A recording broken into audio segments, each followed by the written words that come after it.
जहाँ गुरु हमें पिलाता है, सुनाता नहीं है, और हम तो खुद सुन भी नहीं पाते हैं। और यहाँ तो गुरु सुनाता भी नहीं है, डालता है अंदर, पिलाता है।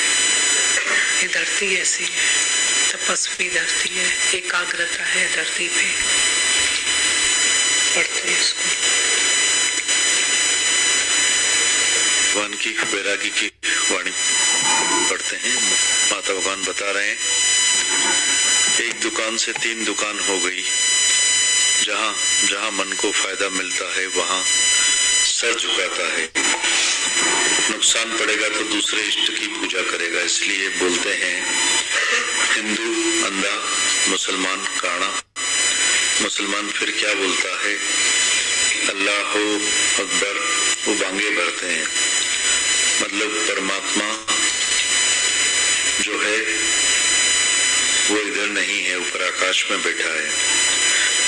माता भगवान बता रहे हैं, एक दुकान से 3 दुकान हो गई। तो जहाँ जहाँ मन को फायदा मिलता है वहां सर झुकाता है। नुकसान पड़ेगा तो दूसरे इष्ट की पूजा करेगा। इसलिए बोलते हैं हिंदू अंधा, मुसलमान काना। मुसलमान फिर क्या बोलता है? अल्लाह अकबर, वो बांगे भरते हैं। मतलब परमात्मा जो है वो इधर नहीं है, ऊपर आकाश में बैठा है। फिर पर बोलता है अल्लाह अकबर। मुसलमान काना है, उसको भगवान देखने में ही नहीं आता है, इसलिए बोलता है। दोनों से ज्ञानी साना समझदार है, जो गुरु के मुख से सुन के अपने स्वरूप में जाकर बैठता है। वो बोलता है छा दिसी छाके दिशा दिस्तु सृजन हार के। भगवान तुझे मैं कहाँ देखूं और कहाँ नहीं देखूं। भगवान तो इर्द गिर्द खड़ा है, जहाँ भी निहारता हूँ वहाँ है। आमने सामने नीचे ऊपर, ग्राहक के रूप में, नौकर के रूप में, भाई बेटे बेटी के रूप में। जिधर किधर भगवान ही तो खड़ा है। फिर मैं किस खास जगह भगवान देखूं या किस जगह नहीं देखूं। ज्ञानी ऐसा अंधा नहीं है जो कहीं भगवान देखे कहीं नहीं देखे। इसलिए बोल रहे हैं हिंदू अंधे, मुसलमान काने। ज्ञानी दोनों से जाना है, वो इतना समझदार है जिधर किधर अपना आप ही देखता है। पर दुनिया में जो कामी पुरुष होते हैं, मतलब कामना वाले, जहाँ उनकी कामना पूरी होगी उसको अपना इष्ट बनाते हैं, उनको पूछते हैं। वो बोलता है जब से मुझे गुरु मिला है तब से मेरी लॉटरी लगी है, मेरा भाग्य खुल गया है। पर हम समझते हैं उसका भाग्य खुला नहीं है, पर वो भाग्यहीन हो गया है, क्योंकि मिली दात का विसर्या दातार। जब जिसको भी माया मिलती है तो हम समझते हैं भगवान का उसके ऊपर कोप हुआ है। पर भगवान कभी भी अपने भक्त को धन्यवाद नहीं करता है, पर निर्धन करता है। अगर धनवान करे तो उसे कभी भगवान की याद भी नहीं आएगी। ये मत समझना कि भगवान जिनको धन देता है वो भगवान से मिलेगा। सच्चा गुरु कभी भी धन का आशीर्वाद नहीं देता है कि मैं तुझे आज आशीर्वाद देता हूं कि तू करोड़पति बनना। वो जुआरी नहीं है जो जुआ के दाव लगाते हैं। संत साधु आते हैं, उनसे भी दाव लगाने जाते हैं। हम लखपति होंगे तो तुझे भी 20,000 देंगे, 30,000 देंगे। पर सच्चा गुरु कभी भी धन का आशीर्वाद नहीं देगा, क्योंकि उसको पता है दौलत मतलब दौलत आएगी तो अंधा करेगी, जाएगी तो कमर चट करेगी। माता लिखते हैं, साहूकार लोगों को देखा है जब भी धन मिलता है तो उनकी आंखें बिच्छू जैसी ऊपर आसमान में होती है, नीचे धरती पर नहीं होती। ऊपर आसमान में होती है। किसी को पहचानते भी नहीं है दुनिया में। जिनको माया आती है उनको ऐसी लात लगती है जो आंखें ऊपर आसमान में होती है, नीचे निहारते भी नहीं है।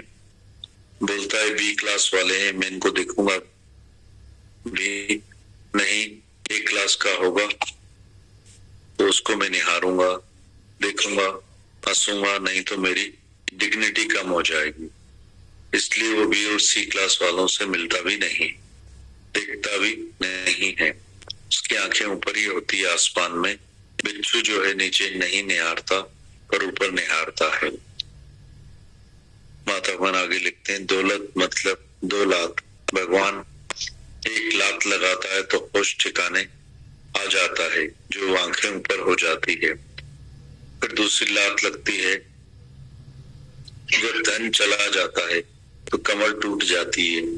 ऐसी कमर टूट जाती है जो बोलता है, भगवान ऐसी लात लगाई है जो मैं श्वास भी नहीं ले पा रहा हूँ। किसी का नौजवान बेटा चला जाता है, किसी का धन, किसी की स्त्री, किसी की इज्जत चली जाती है दुनिया में। जब सब कुछ चला जाता है उसकी कमर ही टेढ़ी हो जाती है, उठ भी नहीं पाता है धरती से। ये है दौलत मतलब 2 लात। जब सच्चा गुरु है, जो सच्चा गुरु ऐसे निकम्मे धन की आशीर्वाद तुमको कैसे करेगा? वो बोलता है, ऐसा धन मांगो जो कभी नाश ना हो। जब आवे संतोष धन तब सब धन धूड़ समान। जब तुम्हें संतोष धन मिलेगा तब तुम उस धन की इच्छा कामना ही नहीं करोगे, कभी चाहोगे ही नहीं। तुम्हारे अंदर की सारी चाहना, डिजायर्स खत्म हो जाएगी। तुम अंदर में फुल स्पॉन्ज जैसे तृप्त हो जाओगे। फिर भगवान से कुछ मांगोगे ही नहीं, बोलोगे क्या मांगू, कुछ स्थिर नहीं। भगवान मैं तेरे से कौन सी चीज मांगू और क्या मांगू? कोई भी चीज स्थिर रहने वाली नहीं है, सब अस्थिर पदार्थ हैं। जब जड़ चाहे चेतन माया सब अस्थिर है। तुम जिधर भी हाथ रखोगे, ये बेटा है, बेटी है, वाइफ है, ये हस्बैंड है, चाचा मामा मासी है, ये हाथ लगाओ तो है ही नहीं। कहाँ गया? पानी का गिलास मांगा था, फिर है ही नहीं। फिर तुम कैसे बोलते हो कि ये है, वो तो है ही नहीं। आदमी मतलब एकदम वाले मनुष्य को समझते हो कि मेरा है।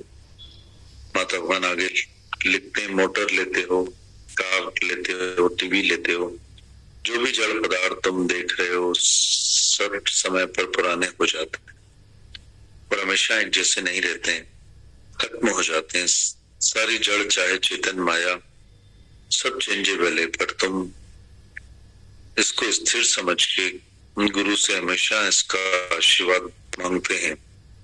आशीर्वाद का सच्चा अर्थ है गुरु के पास आकर ये शीश दो, गुरु मुझे आशीष करना। आशीष मतलब शीश गुरु को दो। जिस शीश में ये अहंकार पड़ा है कि मैं मिस्टर बनाला हूँ, मैं मिसेस हूँ, मिस हूँ, जब तुम ये शीश दोगे तो तुम्हें ईश मिलेगा। बाकी तुम कितनी भी आशीष मांगोगे तो गुरु तुम्हारे ऊपर नहीं करेगा। सच्चा गुरु तुम्हारे ऊपर आशीष नहीं करेगा, कभी तुमको धन नहीं देगा, कभी पदार्थ की आशीष नहीं करेगा। जो आशीर्वाद करता है मतलब वो झूठा है, सच्चा नहीं है। सच्चा गुरु तुमसे माया की, धन की आसक्ति निकलवाए। तुम्हारे अंदर जो मालिक नामा पड़ा है कि मैं कुछ हूँ, वो मालिक नामा तुम्हारे अंदर से गुम करेगा कि तू मालिक नहीं है। जिस माया को तुम देख रहे हो सेकंड के बाद होगी ही नहीं। गुरु तुम्हारी माया में मिथ्या बुद्धि करवाएगा, कभी सतबुद्धि नहीं कराएगा कि धन को सच समझ। इसलिए हमारे ज्ञान को कम लोग मानते हैं। हम किसी को भी माया का आशीर्वाद नहीं करते हैं, हम उसको बद्दुआ समझते हैं। दुनिया के लोग इसे आशीर्वाद समझते हैं, पर हम उसे बद्दुआ समझते हैं, क्योंकि मिली दात तब विसर्या दातार। जिसको भी माया मिलेगी भगवान से दूर हो जाएगा। ऐसी बद्दुआ हम किसी को करते ही नहीं है। आशीष करके हम तुमको अपने से दूर करें, ऐसी आशीष हमको पसंद नहीं। हम बोलते हैं जो भी है तुम अमानत समझना, भगवान का समझना, कभी भी अपना नहीं समझना। न तू है न तेरा है, फिर आशीष तुमको कौन सी करे। जब सब पदार्थ है ही माया, भगवान की अमानत, तुम पढ़ भी रहे हो दिन रात, मुख से भी बोल रहे हो, जिसकी वस्तु सागे रखे प्रभु की आज्ञा माने माथे, फिर तुमको आशीष कौन सी करें? हम तो उल्टे हुए ना, पढ़ कुछ रहे हैं, बोल कुछ रहे हैं, हाथी के दांत खाने के लगे, दिखाने के लगे। जिसकी वस्तु है उसकी अमानत की गठरी बांध के बाहर दरवाजे पे रखो। तुम उसके लिए आशीष कौन सी मांगोगे? क्या मांगते हो तुम? क्या मांगो? कुछ स्थिर नहीं। जब तुम्हारे अंदर से भगवान मांगना, जब तुम्हारे अंदर से भगवान से मांगना ये शब्द ना निकले कि भगवान ऐसा करना, तब तुम्हें अंदर में चिमटी पड़नी चाहिए कि मैं भगवान से क्या मांग रहा हूँ। ये जड़ माया जिसको हम सच समझ कर बैठे हैं, सब शरीर भी जड़ माया है। इसमें अस्थि है तो हरि की है, वो तो सदा ही कायम है। आद सच जुगात सच है भी सच, नानक होसी भी सच। वो हस्ती सदा कायम है, बाकी शरीर सब तुम जो देख रहे हो क्षण क्षण में क्षय होने वाले हैं। उसके लिए तुम आशीर्वाद मांगते हो, गुरुओं के पास मस्तक घसाते हो कि गुरु आशीष करना। कौन सी गुरु आशीष करे? तुम 90-100 साल तक जियो और लाठी पर चलते रहो, तुम्हारा धन माया हमेशा बनी रहे, ये आशीष है? यह हमारा आत्मिक धन बढ़े, ये सच्ची आशीष है। तुम कौन सी आशीष मांगते हो? हमें बताओ कि तुमको गुरुओं से क्या मिला है। हम तुम्हारे मुख से सुनना चाहते हैं कि तुमको गुरुओं ने क्या दिया है। निकम्मी माया जिसने कभी तुमको शांति दी है और ना ही कभी मिलेगी। ऐसी निकम्मी माया के पीछे हर कोई हिरण के जैसे दौड़ रहा है। हिरण की नाभि में कस्तूरी होती है और बाहर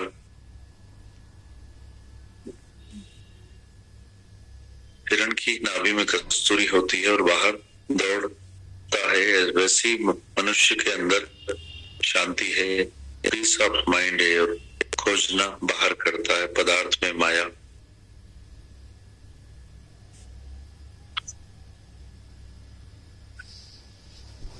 माया में, धन में, मान में, बड़ाई में, इज्जत में खोजना करता है। सब उल्टा चलते हैं। दुनिया के गुरु भी उल्टे हैं और तुम भी उल्टे हो, पैदा भी उल्टे हुए हो और चलते भी उल्टे ही हो। पैदा ही हर एक उल्टा हुआ है और चलता भी हर एक उल्टा ही है। जब गुरु मिले तब राइट समझ किसी को मिले। क्या मांगू? कुछ स्थिर नहीं। अरे क्या भगवान से मांगते हो? कोई भी वस्तु स्थिर रहने वाली नहीं है। ऐसा पदार्थ मांगे, गुरु नानक जी बोल के गए हैं, नाम पदार्थ नानक मांगे।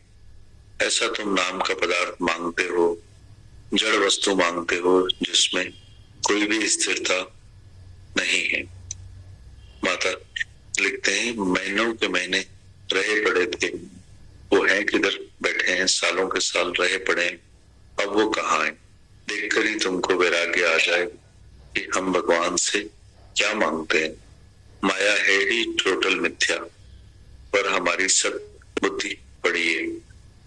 गुरु ऐसा मिले जो हमारी सत बुद्धि पड़ी है उसको मिथ्या करके दिखाएं। तुम्हारे अंदर से इच्छा हमेशा के लिए गुम हो जाए कि मैं भगवान से क्या मांगू। माता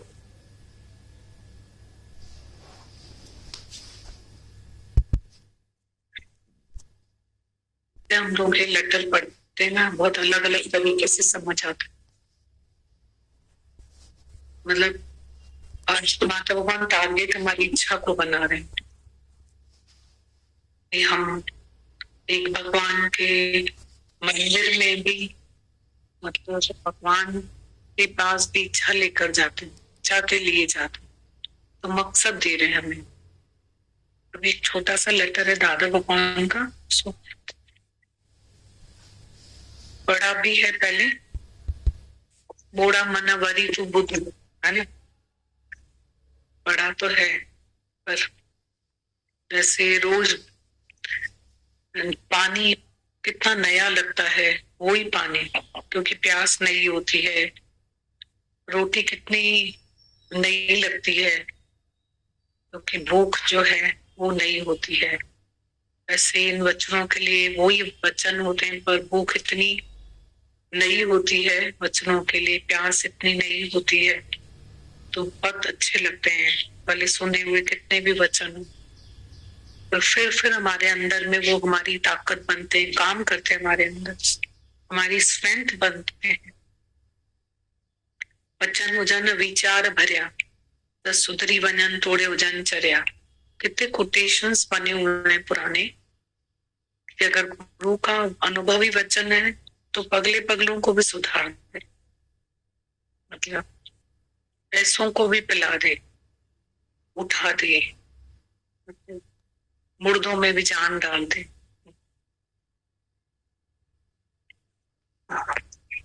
दादा भगवान की रमच पढ़ते हैं। दादा भगवान लिखते हैं, तुम शांत हो जाओ, जो तूफान आया है वो चला जाएगा, मुसीबत को हटाने का यत्न ना करो, केवल अंदर और बाहर मौन करो। दादा भगवान रमज दे रहे हैं, तुम शांत हो जाओ, जो तूफान आया है वो चला जाएगा, तूफान आया है चला जाएगा, मुसीबत को हटाने का यत्न ना करो, केवल अंदर और बाहर मौन करो। कोई बात आती है, तुम गाते रहते हैं तो वो दोगुनी हो जाएगी, चौगुनी हो जाएगी, कष्ट घेर लेंगे। जो दुखों को हजम कर लेता है वो शक्ति बन जाती है। कोई हालत आए शरीर के रथ पर, गुरु को बिठाओ, खुद शांत होकर बैठो, तो संसार की कितनी भी गर्म हवा आए, तूफान भी आए, पर तुमको कोई हालत जला न सकेगी, हिला भी न सकेगी। हर हालत को, तुम हालत को स्वीकार करो, खाली बोलो मैं रजा में राजी हूं, तो उससे इतनी शक्ति प्रकट होगी कि सब हालत ठीक हो जाएगी। हजार प्रार्थनाएं करो, भक्ति करो, भगवान को प्रकट कर प्रार्थनाएं करो, पर एक बार रजा में राजी रहो, वही श्रेष्ठ है और भगवान उससे बहुत प्रसन्न रहता है। दादा फिर एक बार पढ़ते हैं। दादा रमज बताते हैं, तुम शांत हो जाओ, जो तूफान आया है वो चला जाएगा, मुसीबत को हटाने का यत्न ना करो, केवल अंदर और बाहर मौन करो। कोई बात आती है तो हम गाते रहते हैं तो वो दोगुनी हो जाती है, दोगुनी हो जाएगी, चौगुनी हो जाएगी, कष्ट घेर लेंगे। जो दुखों को हजम कर लेता है तो शक्ति बन जाती है। कोई हालत आए शरीर के रथ पर, गुरु को बिठाओ, खुद शांत होकर बैठो, तो संसार की कितनी भी गर्म हवा आए, तूफान भी आए, पर तुमको कोई भी हालत जला न सकेगी, हिला भी ना सकेगी। तुम हालत को स्वीकार करो, खाली बोलो मैं रजा में राजी, तो उससे इतनी शक्ति प्रकट होगी कि सब हालत ठीक हो जाए।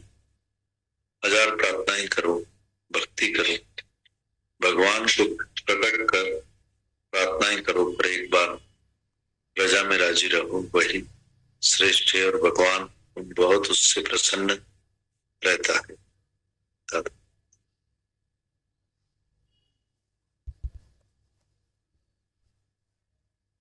बदले मान और सम्मान की इच्छा रखते हैं।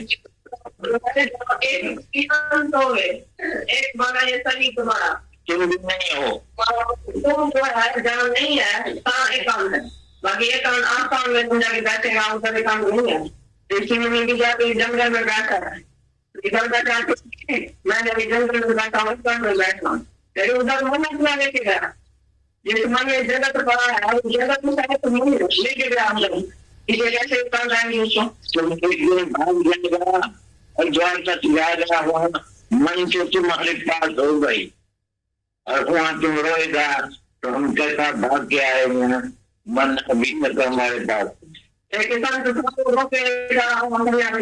हम जाके गए थे उधर अब जो आ गए तो के दलाया में बोलता कि जो नहीं होती है छोटी लोग माते हैं वो अपने औरत के हाथ दी कभी लोग नहीं खाए 3 साल हो गए रोटी नहीं थी तो मैं पानी करके घर की हो गया हम बहुत अच्छी किस्म के बालों से बनाते हैं घी बना मेहरबानी करके आज हमारे को भी हम लोग 3 साल हो गए और के हाथ की मानी हुई तो छोड़ के तो गया लेकिन मानी थोड़ी अंदर से और तो होगा तब तो यार तो जो बाहर से छोड़ता है वो त्याग नहीं इच्छाओं का त्याग नहीं त्याग है उसको इच्छा थी बाहर से छोड़ के गई तो मैं त्याग नहीं ये त्याग सच्चा नहीं नुकसान सेवा बदले आराम का चाह तुमको होता है, अभ्यास बदले उपदेश करने की चाह ये अज्ञान है।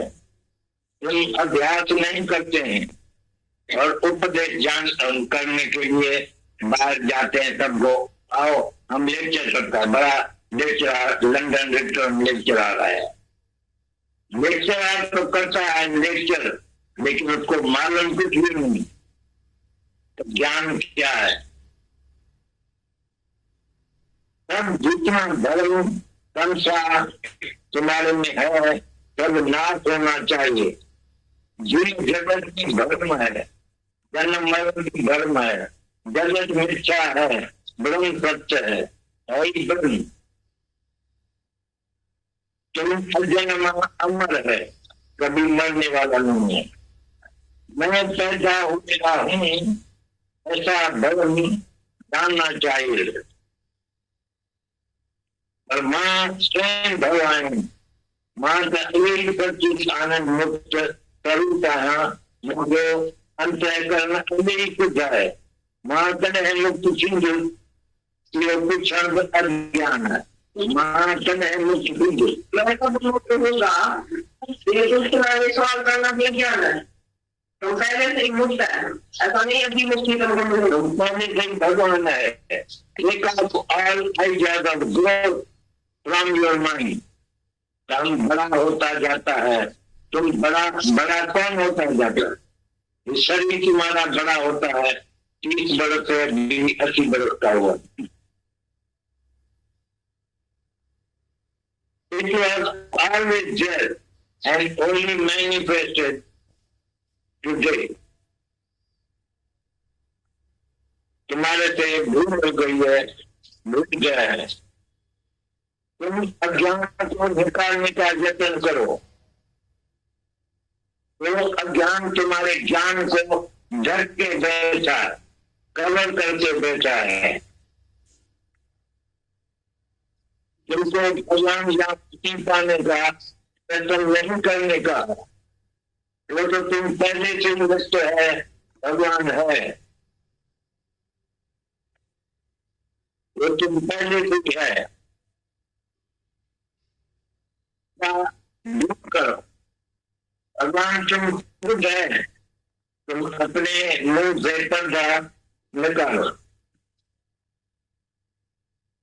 जो भगत अपने उज्जवल पूर्ण करने के लिए खाने के लिए जो ठिकाना बना के बैठता है वो जैसा बैठता है, एक वैसा भी पैसा कमाने के लिए बैठती है, ऐसे ये ठिकाने वाला भी एक मंदिर बना के बैठता है तो मेरी उज्जवल पूर्ण यहाँ से निकलेगी, तब आदमी आएगा उसको आके खिलाएगा।